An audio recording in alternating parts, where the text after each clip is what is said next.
with reproduction. In the ancient ocean, I told you that was one very important fact, and that was that glucose was the dominant fuel, and these rules were set up when glucose was the dominant fuel and not fat. Fat came later.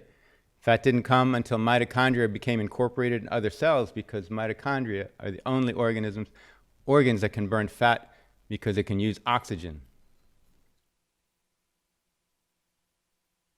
So, you have insulin, that is the major nutrient sensor of glucose.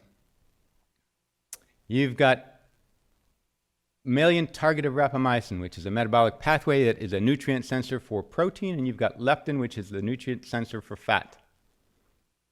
The two main building blocks of life early on that were required to build any life contain nutrients were glucose as a fuel and proteins. And so the nutrients that regulate all nutrient sensors, that then regulate a genetic pathway of longevity, are insulin and mTOR. The nutrients being glucose and protein. Leptin came later, and is probably the most important one in humans. But and I get arguments with people all the time on various blogs that tell me, oh, leptin is just regulated by how much fat you have. That's false. It's regulated by every meal. You can double your leptin levels in 12 hours if you eat a high carbohydrate meal. And it is those spikes in leptin and spikes in insulin that cause insulin and leptin resistance, so that then you have a miscommunication.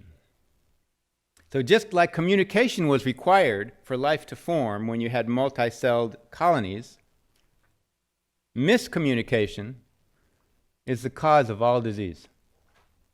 There is no exception to that. It is the communication you have to deal with when you're trying to treat somebody. Diabetes is not a disease of blood sugar. It's a disease of miscommunication of insulin and leptin. Sugar is just listening to the orders. Medicine just treats glucose. Lowers glucose, to hell with insulin. And almost always insulin goes up and people die faster. That was seen in the Accord study, if you want to look that up. And they were puzzled. How could that be? They took more medicine and they had better glucose control, and yet they had a much higher mortality rate. That was because they were raising insulin. Same thing with leptin. We are not our genes. We are the music that our genes play.